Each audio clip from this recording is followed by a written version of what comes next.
আগের দিনে দেখতাম বড় বড় খবরের কাগজগুলো ডিসইনফরমেশন ছড়াতো, মানে ইচ্ছাকৃতভাবে ভুল ইনফরমেশন ছড়ানো, ডিসইনফরমেশন ছড়াতো। আমরা আজকে দেখছি বড় খবরের কাগজ যারা হয়তো এর আগে বিগত স্বৈরাচারী সরকারের বিরোধিতা করবার জন্য পরিচিত ছিল, সেই সরকারের পতনের পর এখন ফ্রন্ট পেজে শুধু ডিসইনফরমেশন ছাপাচ্ছে। তো এগুলো নিন্দা জানিয়ে আমি আমার আলোচনা শুরু করতে চাই। আজকের আলোচনায় কয়েকটা জিনিস এসেছে। প্রথমে শহীদুল আলম ভাই আমাদের কনস্টিটিউশন একটা কথা বলেছেন।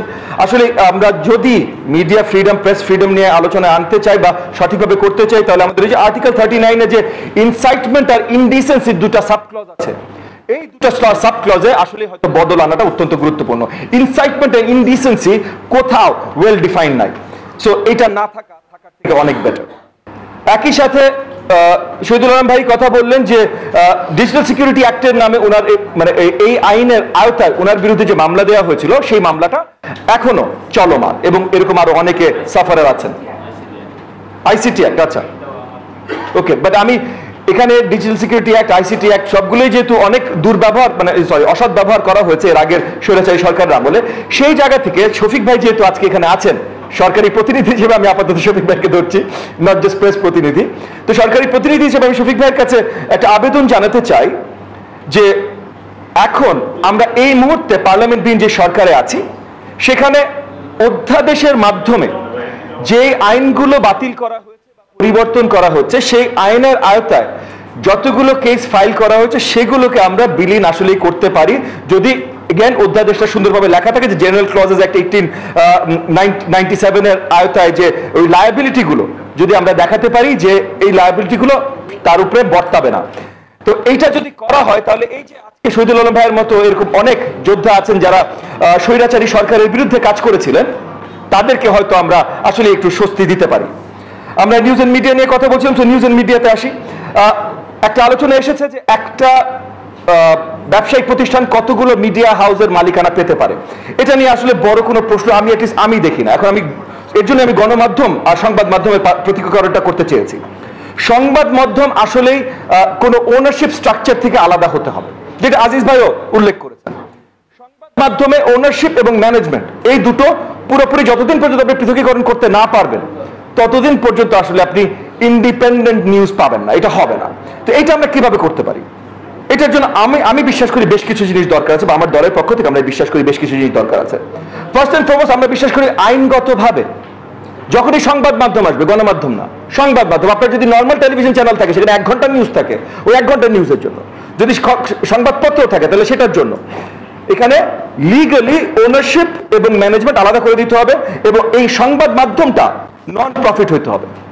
এটা মানে এটা প্রফিট মেকিং ইনস্টিটিউশন হইতেই পারবে না, এটা নন প্রফিট হতে হবে। আপনি প্রফিট মেকিং ইনস্টিটিউশন করতে চান, আপনি অন্য ধরনের গণমাধ্যম খুলেন, আপনি গানের চ্যানেল খুলেন, আপনি কৌতুকের পেপার খুলেন, সংবাদ মাধ্যম নন প্রফিট হইতে হবে। এবং এখানে এডিটোরিয়াল বোর্ডে পরিষ্কার পৃথকীকরণ থাকতে হবে। আপনি যেটা বললেন, আজিজ ভাই যেটা বললেন, এডিটোরিয়াল বোর্ডে পরিষ্কার পৃথকীকরণ থাকতে হবে, আইনগতভাবে পৃথকীকরণ থাকতে হবে ওনারশিপ থেকে। এবং এটার জন্য যদি প্রয়োজন, এখানে বিজ্ঞ প্রেসের জার্নালিস্ট অনেকে আছেন, তারা আরো ভালো বলতে পারবেন, আমরা যেটা মনে করি যে একটা চার্টার অফ এডিটোরিয়াল ইন্ডিপেন্ডেন্স প্রয়োজন আছে, যে চার্টারের ভিত্তিতে এই আইনগুলো প্রণয়ন করা হবে। ফাইন্যান্স যেটা বললাম নন প্রফিট হতে হবে, দুটো আলাদা করতে হবে।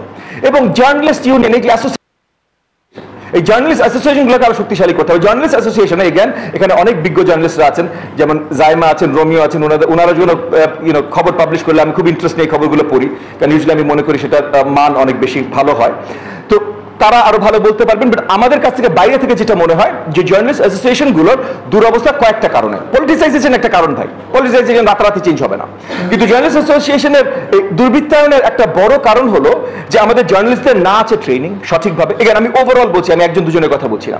সঠিকভাবে ট্রেনিং নাই, সঠিকভাবে কোনো ওয়েজ স্ট্রাকচার নাই। আজকে 10,000, 20,000, 30,000, 50,000 জার্নালিস্ট আছে, তার হয়তো শুধু জার্নালিস্ট একটা প্রপার ওয়েজ স্ট্রাকচার, যেখানে তার অনেক গণমাধ্যম আছে আমরা শুনি 3 মাস দেয় নাই, যখন বেতন দেয়ও ভাই সেই বেতনের আকারটা এত ছোট যে এটা দিয়ে আসলে আপনি জীবিকা চালানো এটা হয় না। মানে এমপ্লয়মেন্ট তো মানুষ পাই, ঠিক আছে, পয়সা বানানোর জন্য কেউ জার্নালিস্ট হয় না, আমি পুরোপুরি মানছি, সংসার চালাইতে তো পারতে হবে। যখন আপনি জীবিকার যে নির্ধারণ করবেন যে সীমিত জীবিকা আপনি তাদেরকে দেবেন, সেটাতে যদি সে সংসার চালাতে না পারে, তাহলে তার কাছ থেকে আপনি সঠিক কাজটা আশা করতে পারেন না।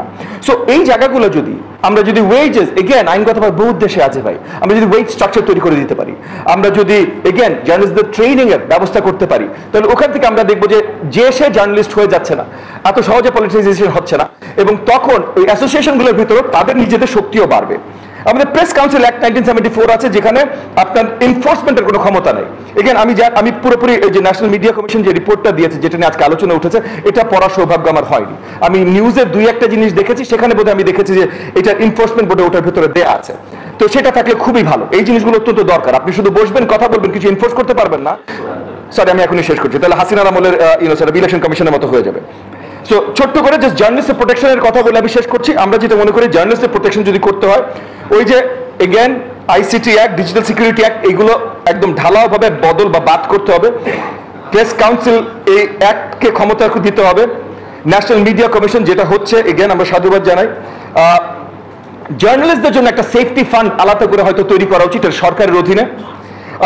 গ্লোবাল ওয়াচডগ যেগুলো আছে, রিপোর্টার্স উইদাউট বর্ডার্স, আমনেস্টি ইন্টারন্যাশনাল, এদের সাথে ওতপ্রোতভাবে এই যে আপনার ওই ন্যাশনাল মিডিয়া কমিশন বলেন আর জার্নালিস্ট অ্যাসোসিয়েশনরা বলেন, তাদের সাথে ওতপ্রোতভাবে এগুলোর কাজ চলতে থাকতে হবে। ট্রেনিং এর কথা অলরেডি বলেছি। লাস্ট একটা পয়েন্ট হলো যে আগামী যে পার্লামেন্ট আসবে, সেখানে একটা মিডিয়া ফ্রিডম ককাস তৈরি করতে হবে, যেখানে সঠিকভাবে আলোচনা হবে যে আমাদের জার্নালিস্টরা যেন স্বাধীনভাবে তারা খবর প্রচার করবে। ধন্যবাদ।